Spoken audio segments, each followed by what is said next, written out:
a mother who had her arm broken by her own son-in-law, a daughter who chose silence to keep her marriage, a dinner that turned into an altar of betrayal.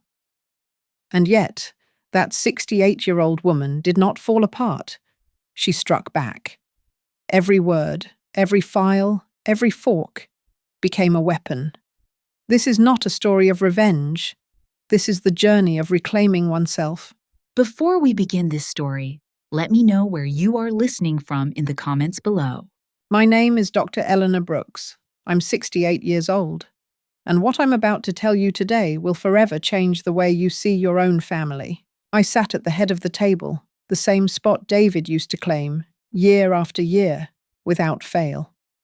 He wasn't a loud man, but he had a presence, a gravity that pulled the family together, whether we liked it or not. When he died, that gravity went with him. And now, all that was left was this hollow orbit, and me, the relic still tethered to it. The chandelier above cast soft gold over the polished mahogany, and every inch of that table screamed effort.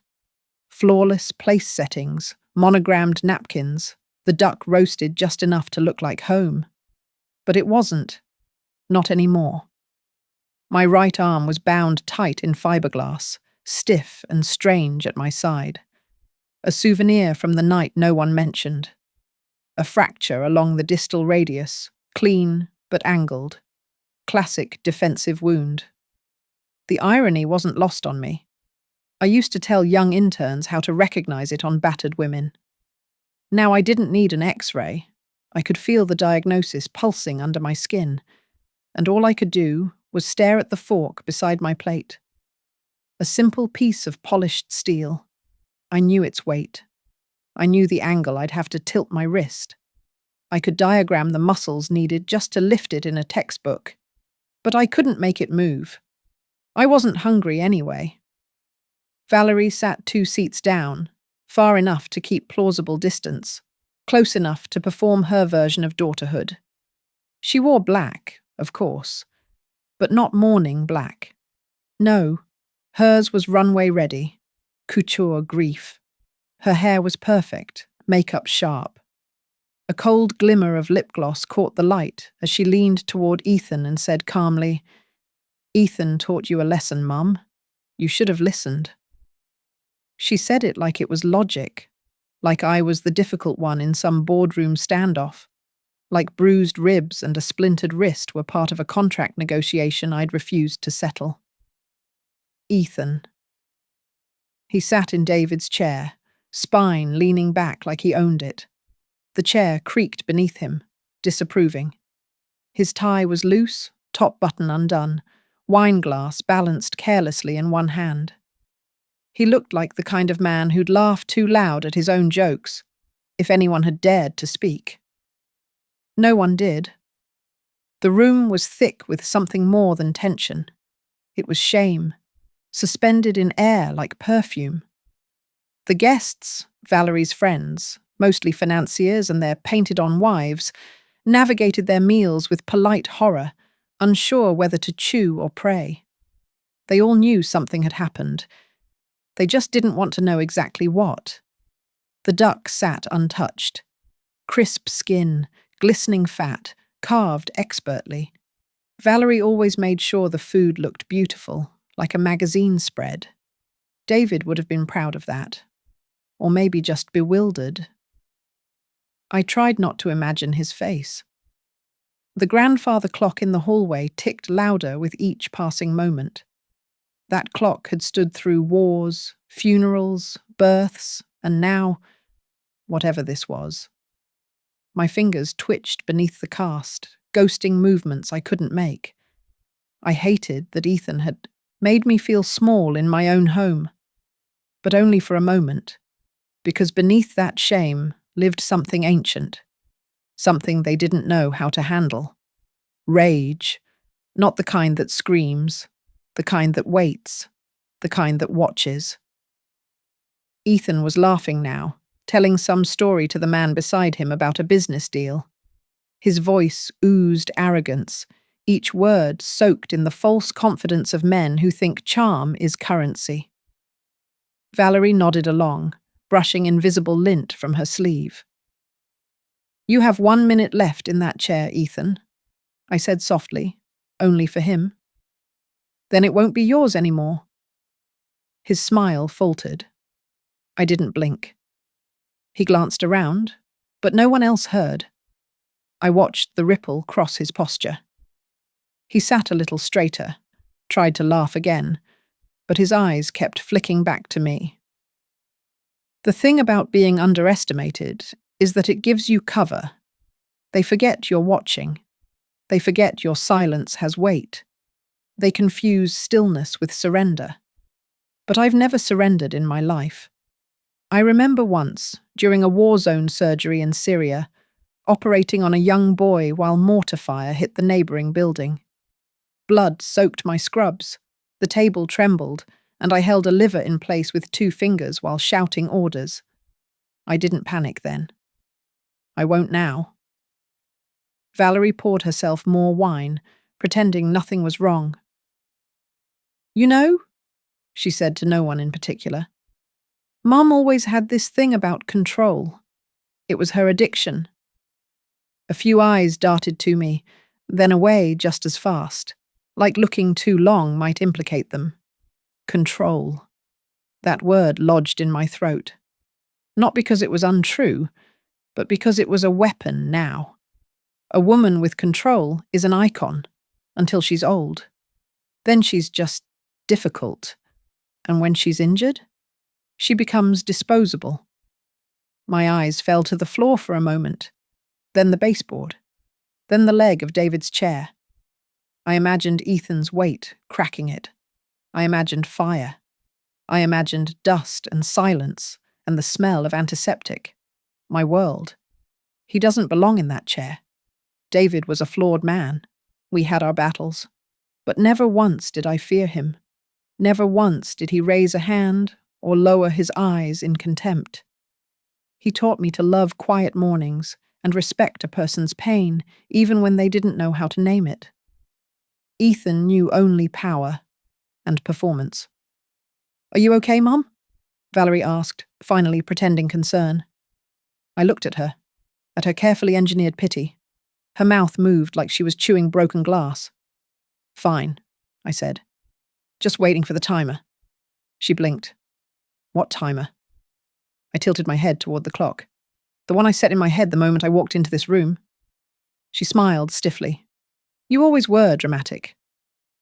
I let the silence respond for me. Tick, tick, tick. My breath slowed. My spine straightened. I reached out with my left hand and slid the fork an inch toward me. It wasn't much, but it was mine. Ethan flinched. Valerie's wine glass trembled in her hand. I didn't need to raise my voice, because in this house, I never had to scream to make things happen. I just had to decide. The scent of roasted duck still lingered in the air, warm and sweet, with a hint of citrus and rosemary. If you didn't know better, you'd think it was a normal dinner. You'd think this room had seen nothing but laughter and wine and fond memories. But my skin remembered something else. The duck had been carved precisely, its crispy skin sliced with surgical sharpness. Valerie had made sure of that. She always loved things to appear perfect, especially when they were rotten underneath. The tablecloth was linen, imported. The flatware was polished. Even the damn butter was shaped like rosettes. But I could still hear the sound of bone cracking. My bone. It hadn't come from a fall, no matter what the paperwork said. There had been no stairwell, no slippery rug. It happened in the kitchen, just beyond the swinging door to the left, where I had stood with a glass of water and an old memory, and where Ethan had stormed in with entitlement and cheap cologne. He didn't raise his voice. He didn't need to. Men like him carry violence in their silence. It was a quick strike. Too quick for someone like me to stop it, but not too quick to recognize. My radius gave way beneath his blow, angled down, clean, but brutal. I fell back against the pantry cabinet, hard enough to send spice jars tumbling like confessions. Paprika, thyme, the sharp smell of cinnamon mixing with metal and shame. But that moment, that wasn't what stuck. It was the one after. I looked up from the floor, breath rattling in my chest, and I saw Valerie, standing there. She had seen it, all of it. She didn't move, didn't shout, didn't run to me. She just stood there. Her mouth didn't even twitch. And in that moment, split open and shaking on the tile, I realized something more painful than the fracture in my wrist. She had made a choice. Valerie had picked her side. She wasn't uncertain. She wasn't afraid. She was silent, cold, and complicit. She helped me up later, gently, offered an ice pack, told me I must have slipped. Her voice was smooth, low, practiced. And when I said, "You saw what happened," she only replied, "It was an accident, Mum. Let's not make this harder than it has to be." Harder than it has to be? I used to tell my residents, pain is not a complication. It's data. It tells you what's broken, where to look, what to repair. But betrayal? Betrayal is not data. It's corrosion. It seeps in quiet. It stains. Tonight, at dinner, the duck skin cracked under Ethan's knife, and the sound made my stomach turn. Valerie had poured him his wine, had laughed at one of his jokes. I watched her fingers rest on his wrist as he told the story of his latest real estate deal, the way she used to do with David. Except it was different now. This wasn't admiration. It was armor, and she had chosen it over me. I watched her reach for her glass, and for a second, our eyes met. She didn't look away. So neither did I. In another life, I delivered her in the back seat of our old Chevy in a snowstorm, umbilical cord wrapped once around her neck. I unwrapped it with bloodied hands and a prayer I didn't believe in. She lived. I loved her like a religion. And now she sat across from me, drinking wine next to the man who broke my wrist. "Valerie doesn't mean to be harsh," Ethan said suddenly, his voice smug and loud. "She's just trying to help you understand boundaries." Boundaries. That word again. They kept weaponizing therapy speak, as if repackaging abuse in modern language made it civilized. I kept my expression calm, but inside I was measuring, counting, because surgeons always count before the first cut. I leaned forward slightly and whispered, just for Ethan, "You have 1 minute left in that chair, Ethan. Then it won't be yours anymore." His jaw tensed. He tried to laugh, but the sound didn't travel far. Valerie looked between us. She felt it too, though she didn't understand what yet. What they all forgot is this. I didn't survive medical school in the 70s as a woman because I was soft. I didn't rebuild bodies on battlefields because I hesitated. I didn't raise a child through grief and long nights and unpaid mortgages because I surrendered. And I sure as hell wasn't going to let the two of them rewrite my story while I was still breathing. I looked down at the duck. Let my eyes roam across the carved meat, the marbled fat, the garnishes she arranged with surgical precision. "Do you like it?" Valerie asked. "It's your favorite, isn't it?" She sounded sincere. That was the worst part. She had built a mask so perfect, even she believed it now. I didn't answer. Instead, I let the silence hang, because silence, when used right, is sharper than any blade. Later, in the dark, after the guests had gone and the plates had been cleared, I stood in the hallway, facing the coat closet. My cast ached. My ribs flared with pain. But I was still upright. I looked at the old wooden box on the top shelf, the one no one else remembered. Inside it, tucked beneath yellowed photos and old letters, was a phone, a flip phone, ancient. But it still worked, I pulled it out, let it rest in my palm like a relic. Then I flipped it open. My thumb hovered over the keypad. It had been 22 years. 22 years since I'd spoken to him. But tonight wasn't about pride. It wasn't about winning. It was about taking back what was mine. I dialed slowly, and when he answered, his voice older but still sharp, I said 3 words. Michael, I need help. The hallway smelled of cedar and old secrets. That closet hadn't been opened in years, maybe decades.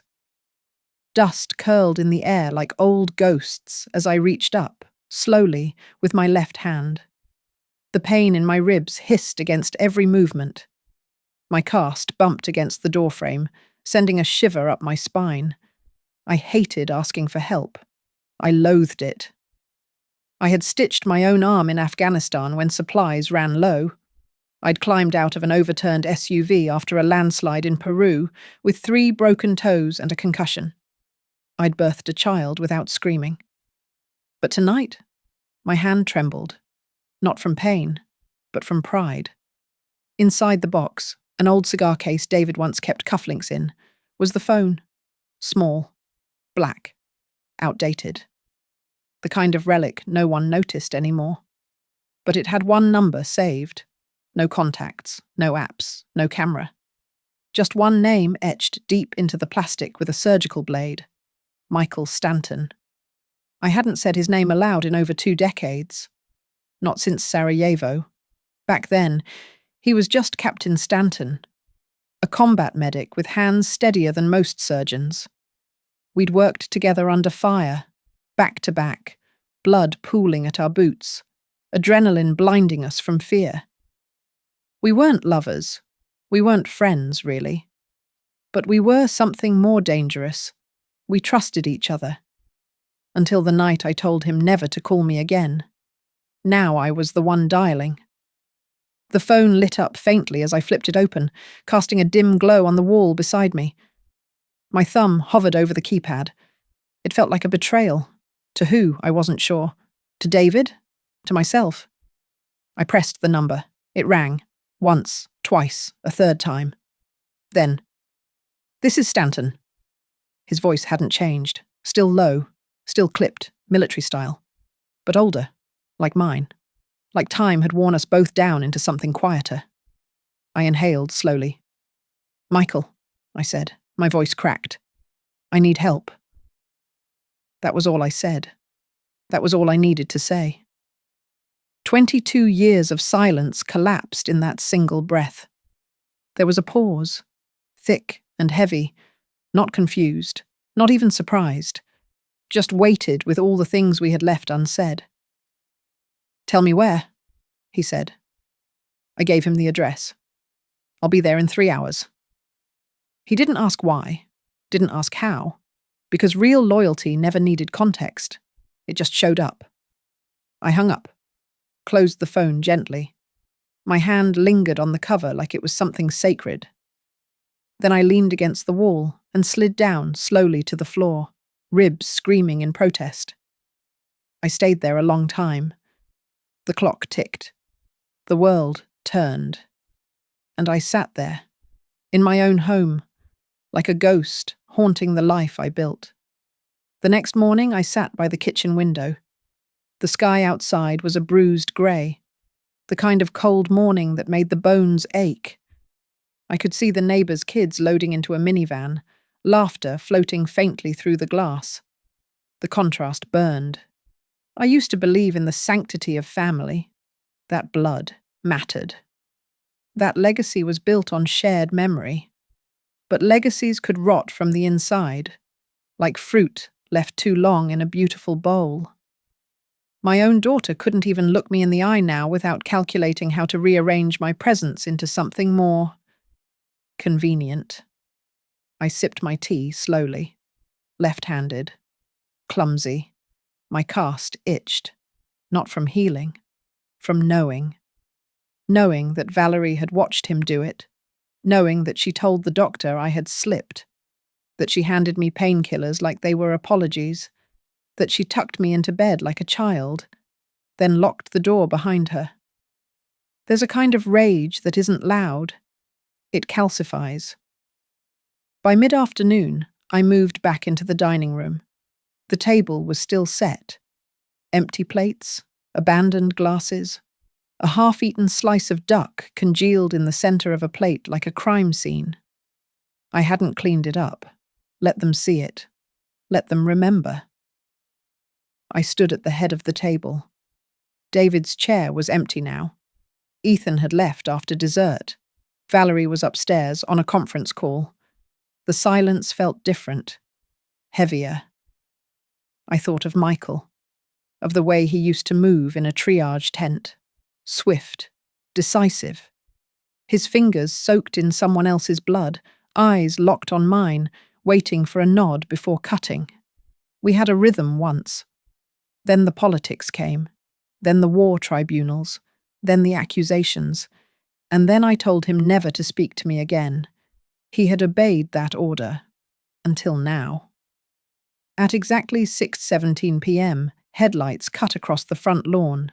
Not a government car. Not black-tinted glass. Just a simple rental. Silver. Unmarked. Practical. Like him. I watched from the kitchen as Michael stepped out. He wore the same stance I remembered. Upright. Grounded. Hands empty. Eyes scanning. He hadn't aged as much as I thought he would. His hair was mostly silver now, his posture a little tighter. But he moved with that same measured certainty. I didn't go to the door. I waited. I wanted to see what he would do. He paused at the bottom of the porch, adjusted his collar, then walked up the steps with purpose. No hesitation, no performance, just presence. When I opened the door, neither of us spoke. We just stood there, looking. His eyes dropped briefly to the cast on my wrist. His jaw tensed. Then, without a word, he stepped inside. And for the first time in weeks, I exhaled. Michael Stanton did not enter like a man who needed to prove himself. He crossed the threshold with quiet force, like someone trained to assess danger before it had a name. His coat was plain. His shoes were clean. His presence was thunder wrapped in cotton. I closed the door behind him, and for a long moment we stood in the foyer, both of us unsure if the past would speak first. It didn't. So we moved forward. I motioned toward the dining room. My body was stiff from the night before. Bruised ribs, a tight cast, the ache in my shoulder that hadn't let up since Ethan's lesson. But I kept my chin level. Michael followed, saying nothing. The room was almost exactly as it had been. Plates abandoned. Wine glasses marked with fingerprints and half-lies. The smell of duck had turned greasy, clinging to the air like regret. And then there was the chair. David's chair. Still warm, maybe, from Ethan's arrogance. Michael stopped just shy of it. His eyes scanned the scene, landing finally on the empty spot at the head of the table. Then he looked at me. "You want to tell me what happened?" he asked. I didn't answer. Instead, I moved to the sideboard and poured him a glass of water. No wine, no whiskey. This wasn't that kind of meeting. He accepted the glass but didn't drink. His eyes settled on my wrist. The cast. He didn't ask the obvious. He knew. He didn't need X-rays. He didn't need a report. He had seen this kind of break on soldiers who'd thrown up an arm to block a rifle butt, on women who'd been dragged behind walls, on men who refused to give up their guns, a defensive fracture, a message sent through bone. Just then, the front door opened again. Too soon. Too loud. I heard Ethan before I saw him, his footsteps smug on the tile, his laugh already forming before his eyes caught sight of the man standing silently in the dining room. Michael turned slowly. His back straightened, but not aggressively. He didn't move to block. He didn't posture. He simply stood.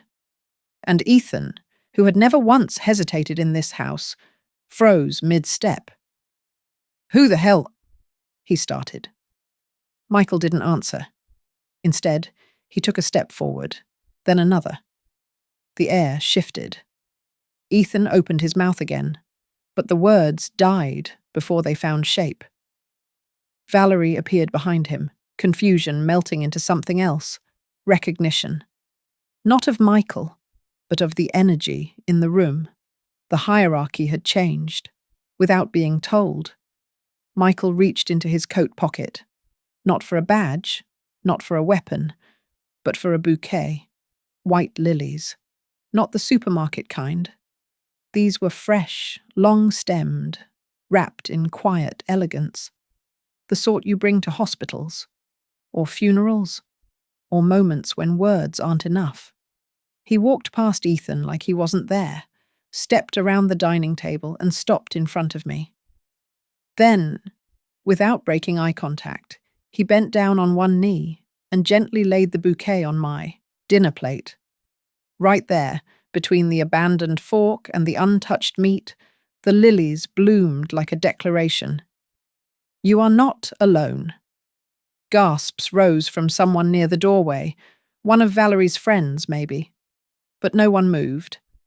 Michael didn't look at anyone else. His eyes were on me, and for the first time in days, I felt the pressure in my chest loosen. He stood again, quietly, then pulled out the chair beside me, the one David used to sit in when we ate breakfast together. And he sat down. Valerie's voice, when it finally came, was brittle. "What is this?" Michael turned his gaze to her. Not cruel, not angry, but unyielding. "Respect," he said simply. Then he looked at my wrist. "How long since it happened?" 3 days, I said. He nodded. "You see a doctor?" "I am one." A flicker of a smile ghosted his lips. Just for a second. He reached across the table, not for my hand, but for the napkin, folded it carefully. Then, with the gentleness of a man who had patched children on war-torn fields, he tore a corner, wetted it from the glass, and reached toward my cheek. I flinched before I realized what he was doing. He wiped away a smear of dried blood I hadn't noticed. Not a word was said. But the silence spoke volumes. Ethan couldn't take it anymore. "All right, what's this? Who the hell are you?" Michael stood up. He didn't answer the question. Instead, he walked over to the head of the table, pulled the chair back, David's chair, and looked Ethan square in the eyes. The silence pressed in. Ethan shifted his weight, tried to puff his chest. But something had cracked. His confidence was faltering. Michael stepped aside from the chair. "This isn't yours," he said. Ethan laughed, awkward and too loud. "Says who?" Michael didn't respond. He didn't need to, because in that moment, the whole room knew. Later that evening, after the guests had all awkwardly excused themselves and Ethan had stormed out in red-faced silence, I sat again at the table.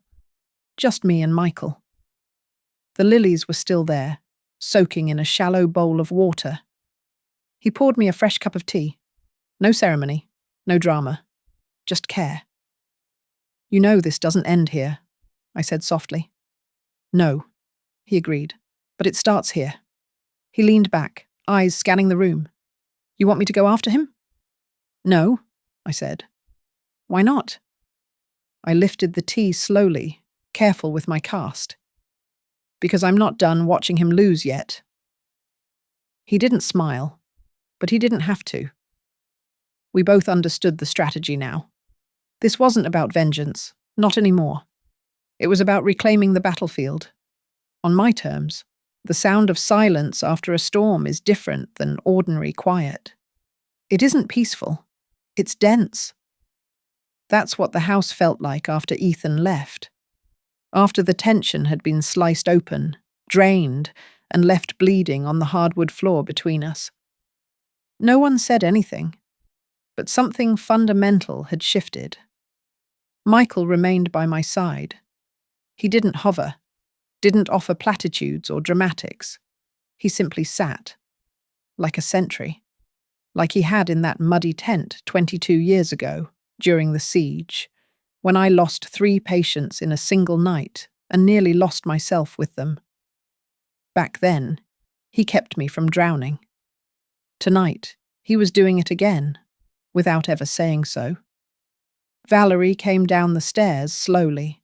Her heels tapped against the oak steps, each one deliberate, rehearsed, like she was preparing for a speech. She was dressed down now, her blouse untucked, her hair pulled into a loose knot, trying to look unbothered. But I could read her tension in the way she held her jaw. She walked into the dining room, eyes flicking toward the lilies still sitting where Michael had placed them. "So?" she said, arms crossed. "Is this how it's going to be now?" I didn't answer. She sighed, a long, performative breath. "I just don't understand what you want, Mom."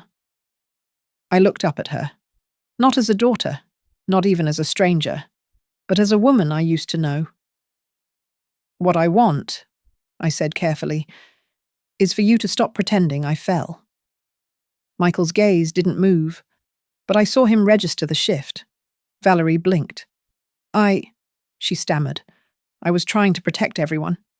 "No," I cut in. "You were protecting him." Her jaw clenched. I set my teacup down and leaned forward slightly. "You didn't just stay silent. You stood beside the man who hit your mother. You made tea.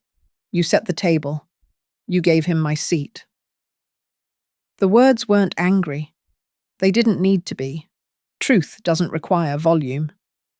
She dropped her eyes for half a second. A flicker of something crossed her face. Guilt? Shame? Or just fear that her script wasn't working? "Mum, you're blowing this out of last night," I said, cutting her off again. "You told me." "Shut up, old woman. You're embarrassing us." Michael's head turned slowly. Valerie paled. I let the words linger, let the weight of them sit heavy in the room.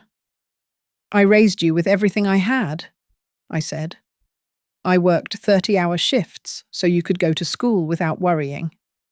I skipped conferences to be home for your recitals. I lied to social workers so they wouldn't take you after your father died. I chose you, every time." She opened her mouth. I lifted my hand, cast and all, and stopped her. "I'm not asking for your pity. I'm not asking for your love. I'm simply stating a boundary." She froze. "I forgive your fear," I said, "but I do not forgive your choices." Michael stood slowly. "I think that's clear enough," he said, voice like steel beneath velvet. Valerie turned toward him. "Who are you to get involved in my family?" Michael didn't answer. He didn't need to. Instead, he walked to the sideboard, opened the drawer, and pulled out a red file folder. Simple. Worn. Marked with a faint medical insignia from the hospital where I once worked. I hadn't seen it in years. He handed it to me. "You sure you want to do this?" he asked. "I decided 12 years ago," I said. Valerie narrowed her eyes. "What is that?" I held it up without opening it. "This," I said, "is the paperwork that proves I transferred the condo into a charitable trust 12 years ago, to the hospital foundation that funds cancer treatment for underinsured patients." Her face went blank. "I retained life residency only, meaning—" I paused, letting the words settle. "After I die, this apartment won't go to you. It never could." She didn't move, didn't breathe, just stared at the folder like it was a bomb. "You fought for something," I said. "That was never yours. You hurt me, lied to me, betrayed me, for a prize that didn't exist." Michael leaned against the frame of the dining room archway, arms crossed. Ethan's voice from the night before suddenly felt pathetic in retrospect. All that arrogance. For nothing. Valerie stumbled back into a chair. "You're doing this to punish me," she said, hollow now. "No," I said. "I did this to protect myself, years ago, when I realized love wasn't guaranteed, only the need to prepare for its absence." Tears formed in her eyes, but I didn't move to comfort her. I couldn't. Not this time. Michael stepped forward, collected the red folder, and slipped it back into his coat pocket. "I'll have my team send over the full brief," he said. "Tax filings, bank transactions, asset inventory." Valerie didn't respond. She couldn't, because for the first time in her life, she had no script to read from, only silence and consequences. As the sun dipped below the skyline, golden light poured through the window. It hit the lilies on the plate, bathing them in quiet radiance. Michael placed his hand gently on my shoulder. "Are you ready for the next step?" he asked. I looked toward the door. Almost. Because this was just the middle. The real work, the cutting, the cleansing, the rebuilding, that would come soon. And this time, I'd do it without anesthetic. Morning arrived like a witness to the crime. The apartment was unnervingly quiet. The kind of quiet that feels staged, artificial, like a scene that's been cleaned too well. You could still smell the bleach beneath the citrus, but the blood, real or metaphorical, was gone. I sat at the breakfast nook, cast propped on a stack of old cookbooks, watching the sun push through the kitchen blinds. The city was waking up, innocent and oblivious. But inside these walls, a reckoning had already begun. Michael stood at the counter, reading over the printouts I'd given him. Financial documents, x-rays, medical notes. It was all there. Pain documented in grayscale, injustice filed neatly in folders. He spoke without looking up. "They filed a statement claiming you fell down a staircase." I didn't flinch. "There are no stairs in this condo," I said, voice flat. "I sold the 2-story house 8 years ago." Michael looked at me then, expression unreadable. "They're counting on the doctor's report to protect them. And the hospital didn't flag it because Valerie gave them your name, your credentials, your history of arthritis." "Convenient," I murmured. "They made it plausible," he said. "But not accurate," I replied. He nodded once. Then he picked up the x-ray. It was printed on old-school acetate. I insisted on hard copies. I never trusted digital archives, not for things like this. I watched his eyes trace the line of the fracture. I knew what he'd see. A clear defensive break, angled to the side. Reflexive shielding. The kind you get when something comes at your face and you throw up your arm to block it. "This isn't a fall," he said. "No," I replied. "It's a warning." He held it up to the light, and I watched the bones glow softly through the transparency. Michael turned to me. "Do I have your permission to escalate this?" "Legally?" "Legally, politically, publicly, all of it." I didn't answer right away. Instead, I reached into the drawer beside me and pulled out an old envelope. Faded, creased, but still sealed. I handed it to him. Inside were 3 things. A notarized statement I wrote 2 days after the injury. A series of time-stamped photos. A handwritten letter from my neighbor, who had overheard shouting and a thud. He read silently. When he finished, he placed the papers down gently. "This is enough," he said. "It always was," I replied. By noon, the wheels were turning. Michael had made a few calls, not to police, not yet. He had something better. A forensic auditor and 2 retired federal attorneys. Quiet, fast, surgical. They didn't knock on doors. They opened files. By 3 p.m., Ethan's name popped on an internal ledger from a luxury development scam under federal scrutiny. Offshore accounts, falsified loans, shell companies tied to Valerie's name. The money trail had been there for years. All they needed was a reason to follow it. And I had given them one. Ethan called twice. Once to the landline I hadn't used in a decade, once to my old work cell phone. He didn't leave messages. Cowards rarely do. I imagined him pacing their penthouse apartment, watching the horizon darken. Valerie probably on speakerphone with someone from their bank, their attorney, the property manager. Too late. The letters of intent were already delivered. Subpoenas, audits, asset freezing in motion. All because he thought I'd sit quietly in my brokenness. They never thought I would keep records, that I'd take photos, that I'd write things down, that I'd know how to protect myself even when I couldn't lift a scalpel. But I had learned from the best. Me. That night, as the city curled into darkness, I sat in the living room and waited. It didn't take long. Footsteps outside, a knock, then another. Michael opened the door without fanfare. Ethan stood there, soaked in sweat, though the evening was cool. His collar was wrinkled. His voice cracked before it found shape. "Eleanor, please." I said nothing. "We didn't know it would go this far," he stammered. This was family stuff. You didn't need to bring in outside people." Michael stepped forward, blocking the entryway. "You brought in bruises, forged signatures, false medical reports. You made it legal." Ethan looked past him to me. "I'm sorry," he said, eyes wide. "I didn't mean, Valerie and I, You meant to silence me," I interrupted. His face crumpled. "I lost everything today," he whispered. "No," I said quietly. "You just finally saw what you never really had." I stood up, slowly. My ribs still ached. My arm was still bound. But I stood taller than I had in days.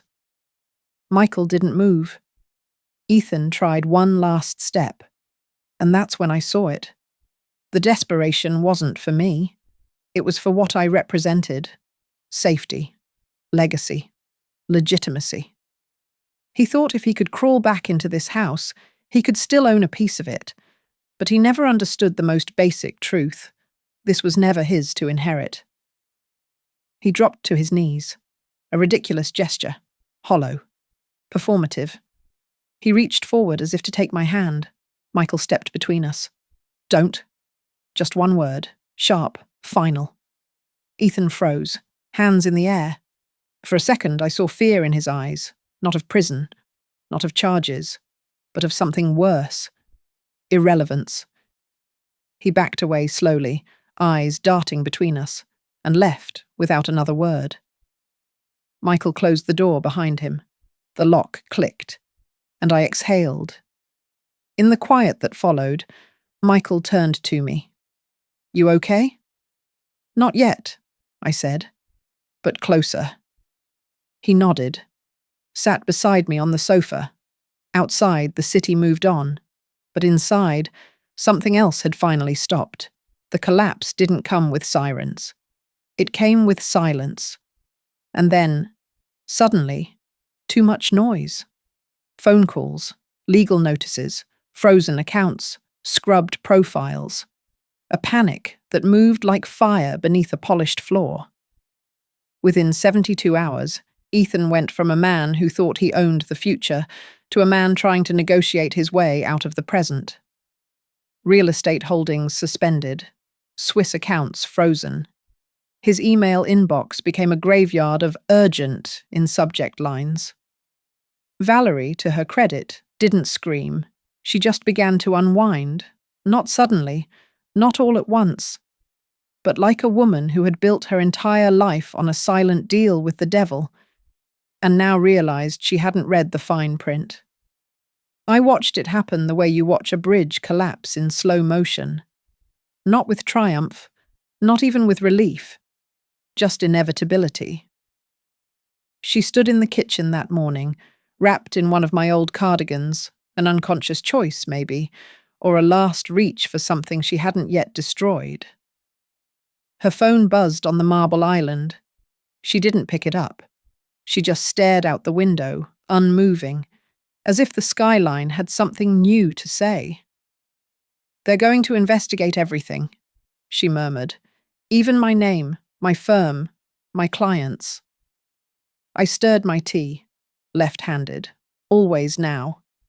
The cast itched like a secret under wraps. "You should have thought about that before you put your name next to his," I said flatly. She turned to face me. "What do you want, Mom?" That question again, as if this were about wanting. I set the spoon down gently. "I wanted the truth," I said, "but now I'll settle for consequences." She let out a bitter laugh. "The truth doesn't fix anything."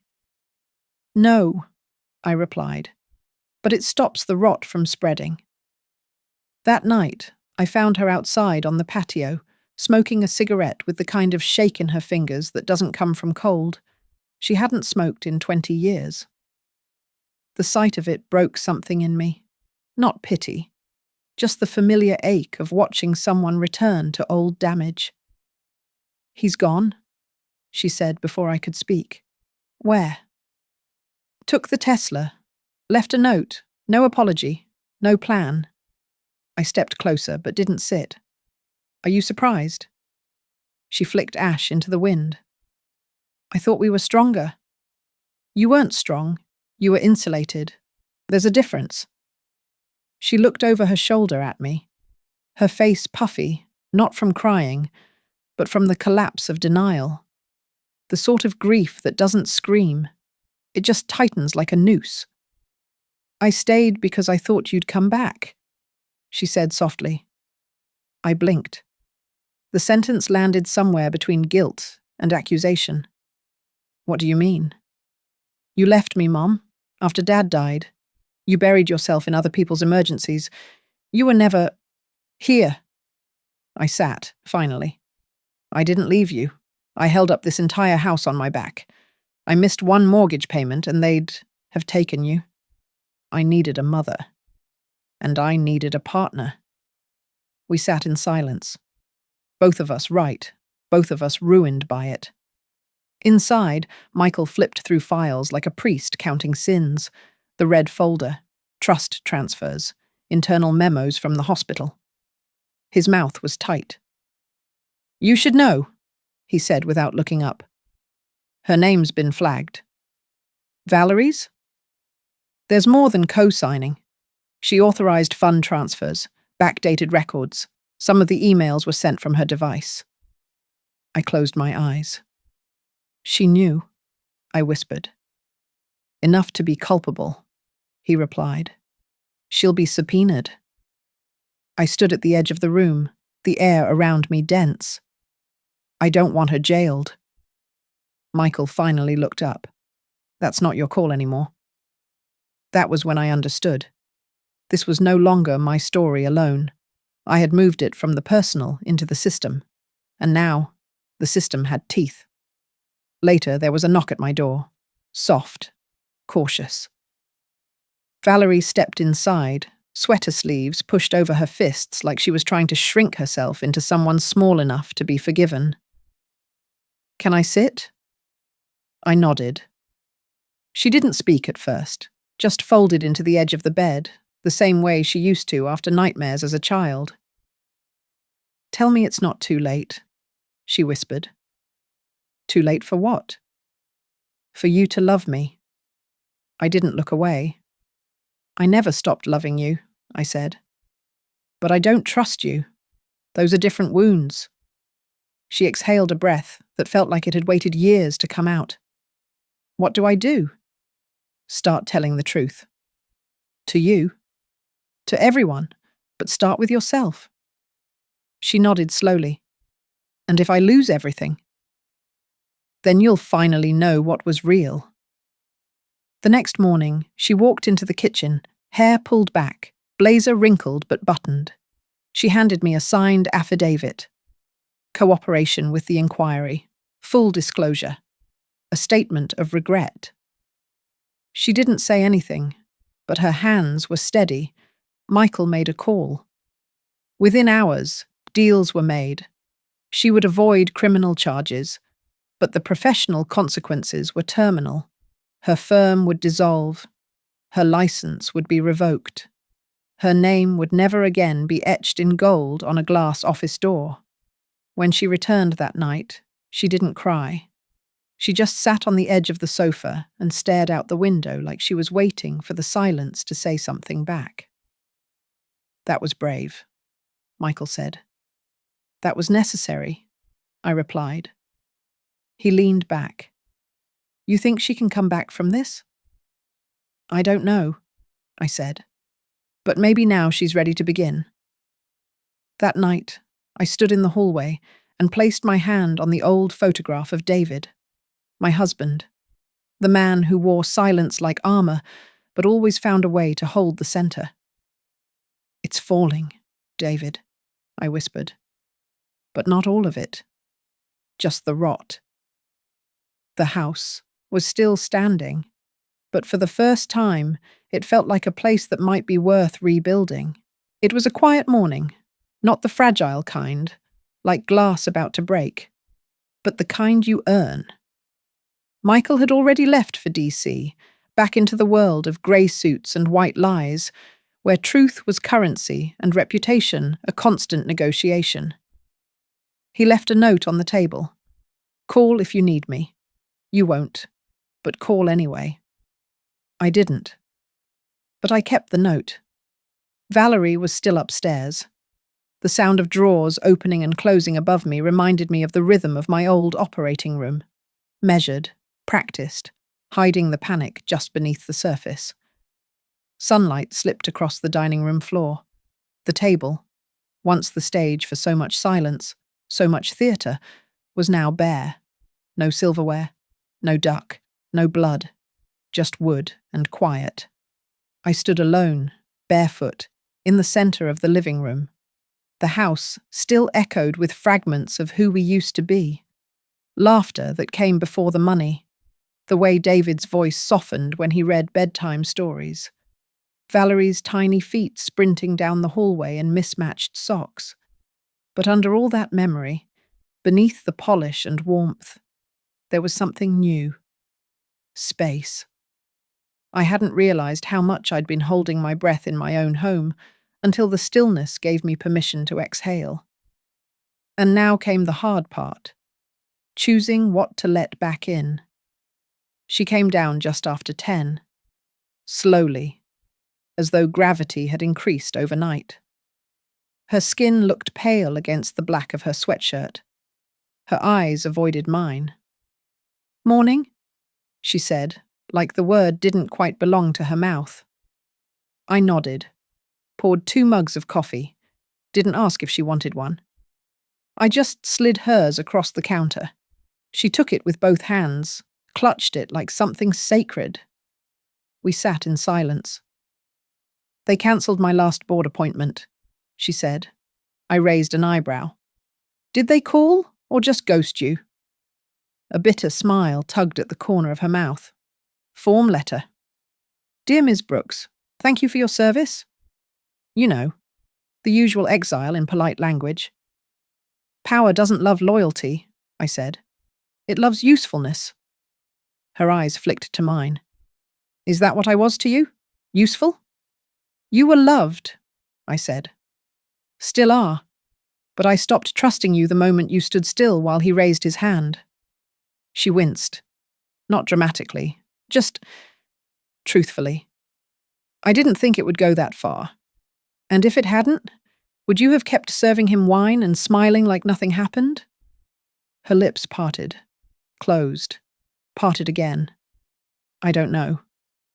"That," I said, "is the part I can't forgive." The clock ticked. The coffee cooled. "Last night," I said quietly, "I heard you on the phone." Her head snapped up. "With who?" "Your lawyer. talking about damage control, public image, minimizing exposure. She flushed, a deep, angry red. You listened? You were in my house. I didn't need to press my ear to the wall. You weren't whispering. Her jaw clenched. I recognized the look. It was the same one I wore when someone caught me in a truth I wasn't ready to admit. You said you forgave me. I forgave your fear, I said. I have plenty of my own, but I haven't forgiven your strategy. It wasn't strategy. It was survival. Then why did it look so much like betrayal? We stared at each other for a long moment. She broke first. Do you want me gone? She whispered. I stood, walked to the hallway cabinet, pulled out a sealed manila envelope. It had lived there for years, waiting for this exact question. I handed it to her. She opened it slowly. Read. Reread. Her breath caught in her throat. This says you donated the apartment. 12 years ago, I said. To the hospital. I kept a life residency clause. That's all. But the will was updated. Quietly. Legally. Before Ethan ever stepped foot in here. So we were fighting you. For something that was never ours. You weren't fighting me, I said. You were fighting a ghost of a promise I never made. She sat back in the chair, crumpled the envelope in her hands like it might change its contents. Why didn't you tell me? Because I wanted to see if you loved me without conditions. She was silent. That silence said everything. The rest of the day unfolded like a film without sound. She moved through the house gently, like she didn't want to wake something fragile. I noticed her running her hand across the piano keys, lightly, as if touching a bruise. I saw her rereading old family photographs in the hallway. She stopped at one. 5th birthday. David holding her on his shoulders. I'm beside them, mid-laugh. She turned to me. Did you keep all of these? Every single one. Her eyes shimmered. Can I come back from this? I stepped closer. That's not up to me. Then who? You. Only you get to decide what kind of woman you want to be next. That night, we sat by the fire. She across from me, no longer the polished daughter of socialite circles, but the girl who once skinned her knees in our backyard and cried into my lab coat. I want to make it right, she said. Then stop trying to make it perfect, I said. Make it real. She nodded. Her voice caught in her throat. It's hard. It should be. The fire cracked. She stared into it, and I could almost see the gears inside her shifting, not into place, but into motion. What if I fail? Then fail toward the truth, I said. She reached for my hand, not to hold it, just to be near it. I let her. And that, more than anything, was the boundary. Not closed, not open, but earned. The red file had lived in my bottom drawer for over a decade. Not hidden, not locked, just resting there, inert but potent, like a fire extinguisher behind glass, for emergencies only. It sat wedged between old tax folders, a hospital pension packet, and a velvet pouch that still held David's cufflinks. I had placed it deliberately, knowing one day I'd need it, not to defend myself, but to close the door without slamming it. Today was that day. Valerie was at the kitchen table when I came in. No makeup, hair still damp from the shower, dressed in one of David's old navy sweatshirts, sleeves swallowed around her hands. She was writing in a notebook, longhand. I didn't ask what. The act alone felt like a kind of prayer. Her voice was quiet. Morning. It's nearly noon. Time moves weird when your life explodes. I didn't answer, just poured 2 mugs of coffee. I set one next to her and slid the red file between us, like the final card in a long, cruel game. She stared at it, not touching it. What's this? The rest of the truth. She opened it slowly, carefully, like she already knew it would hurt. Inside were 6 pieces of paper, a notarized deed transfer from 12 years ago, donating the apartment to the hospital's charitable division. The residency clause that let me remain here until I died, but gave no inheritance rights. A tax appraisal showing the property listed as a long-term write-off, not a legacy asset. A letter from the hospital's legal counsel confirming the transfer was irrevocable. A timeline of my medical leave. Surgeries postponed, hands beginning to shake. My own signature signing myself out. A handwritten letter, addressed to her, dated 6 years ago. She didn't speak for a long time. She moved from page to page, her eyes scanning faster than she could emotionally absorb. Finally, she looked up. So it's true. You never intended to leave us this place. No, I intended to leave you something that wouldn't crumble. A name, a story, your own damn spine. But why not tell us? Because I needed to know if love lived in your heart, or just in your expectations. Her shoulders dropped. She didn't cry. Not then. Ethan thought he had this locked down. He was fighting for something that was never his, I said. That was always going to end in blood or paperwork. I chose paper. And me? She asked. What did I think I had? Control, I said, until you realized it wasn't yours, and neither was the house. She picked up the letter, still folded, just stared at my handwriting on the envelope. Why did you write this? Because I knew the day would come when my silence wasn't enough. And if I never opened it, then you'd still feel it. You already have. She nodded, slowly. Her throat worked as she tried to swallow a truth that had lived in her mother's drawer longer than she'd lived in this apartment. That afternoon, she packed a small bag, not storming out, not exiled, just stepping away from the stage. I helped her find her old suitcase, the one with the fraying zipper. She didn't have much to take. Some clothes, the notebook, the letter. At the front door, she turned to me. Are you sure you'll be okay here? I've been alone before. The trick isn't surviving it. It's learning to enjoy the quiet. You're sure this place still feels like home? I looked around. The flowers from Michael had browned at the edges.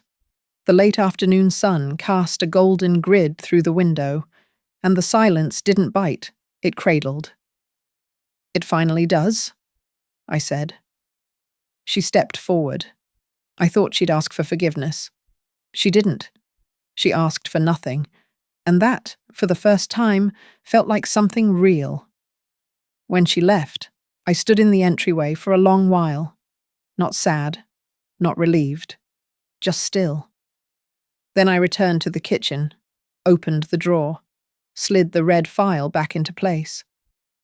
Not because I needed it anymore, but because some truths don't belong in the light forever. Some stories need to sleep. The rest of the evening was slow, deliberate. I dusted the windowsills, cleaned out the pantry, watered the plants Valerie used to forget. The rituals of solitude weren't glamorous, but they belonged to me. In David's study, I pulled out an old medical journal. Between its pages, I found one of his sketches, me in the garden, book in my lap. He'd shaded the lines of my hands with such care, you'd think he knew they'd eventually betray me. I pressed the sketch back between the pages, let it stay there. Memory is safest in stillness. That night, I made dinner. Lentil soup, toast, and a small slice of lemon pie I'd kept hidden from the previous guests. I ate slowly. No rush, no commentary, no performance. Just the sound of my own breath. Afterward, I stood at the window, watching the city outside. Lights flicked on one by one across the skyline, as if the world were reminding itself how to stay lit. I held my casted wrist in my good hand, traced the edges with my fingers, and I remembered. I was never helpless. I was just healing. The revenge wasn't in court papers, or subpoenas, or even silence.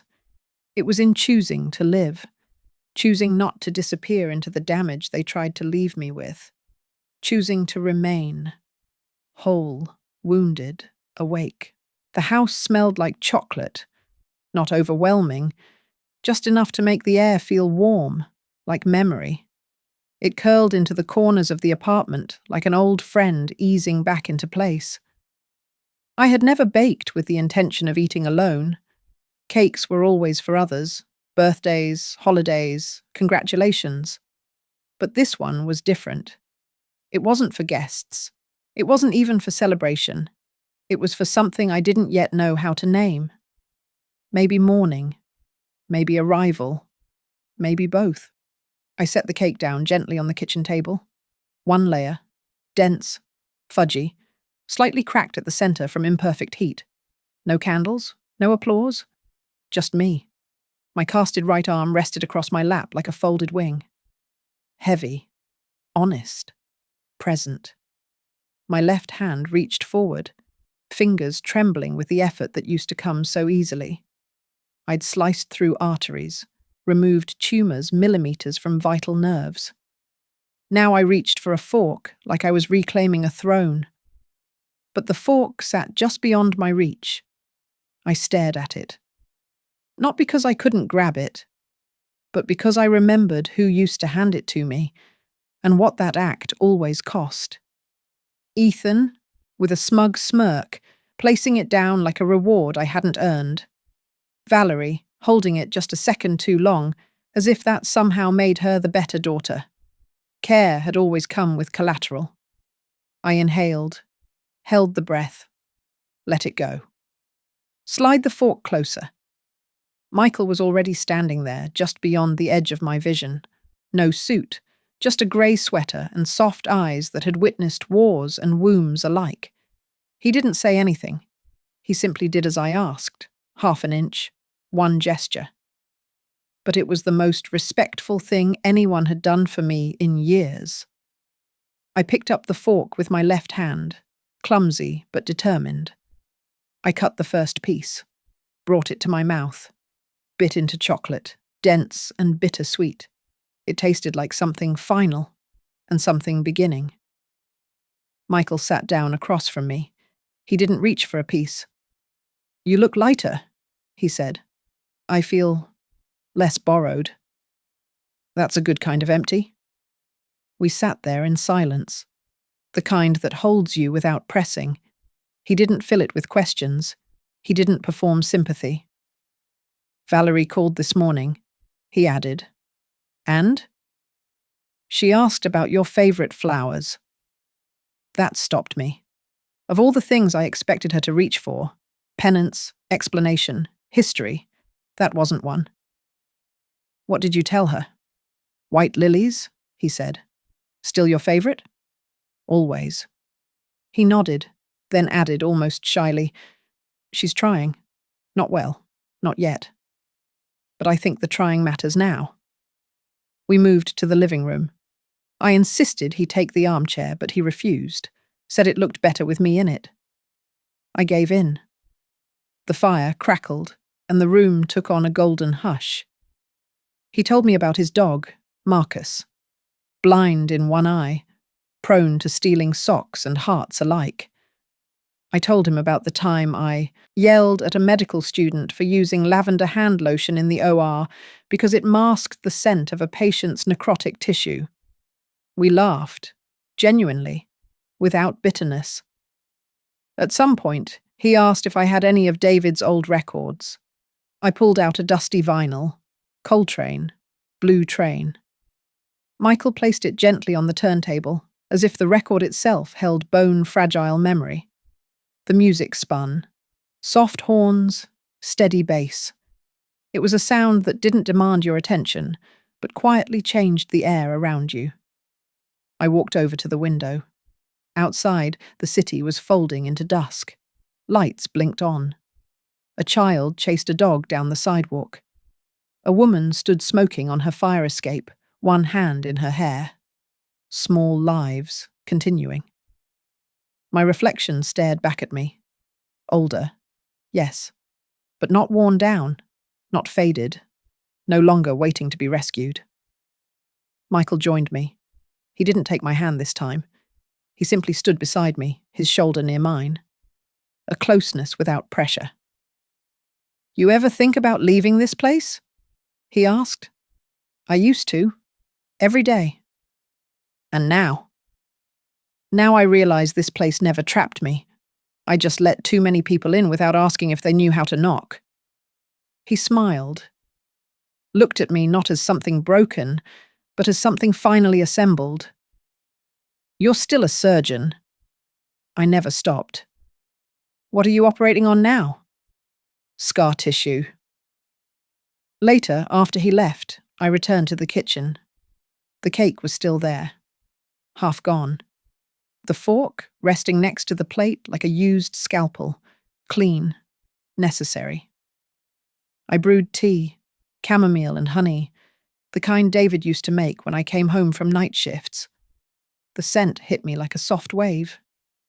I brought the cup to the living room, settled into the armchair, the blanket folded across my lap. The tea was strong, slightly bitter, exactly how I liked it. I looked around the room, not to judge it, but to witness it. The worn rug, the dent in the bookshelf from when Valerie fell into it at age 12, the mark on the wall where Ethan once threw a framed photo in a tantrum no one talked about. All of it was still here, but so was I, and I was still choosing what stayed. I took another sip of tea, let it warm my chest, let it quiet the noise of years, and in that moment, I was no longer a mother, or widow, or scapegoat, or symbol. I was just Eleanor Brooks, a woman with a fork, a story, and no one left to fear. Somewhere down the hall, the grandfather clock ticked on, not louder, not softer, just steady. Like me. There are wounds that don't bleed, yet cut straight to the bone. There are betrayals that need no knife, just a glance that turns away. But there are also people, like Eleanor Brooks, who refuse to stay silent forever. She did not seek revenge with fire or with law. She simply stood up, wiped her hands, and chose her life again. With a fork, a slice of cake, and a sentence no one dared to face. I am not powerless. I am a surgeon, and I decide what needs to be cut out of my life. Have you ever had to cut someone out of your life? If you were Eleanor, would you forgive or stay silent forever? Leave a word, not for me, but for yourself. Because sometimes speaking it aloud is the first step to starting again.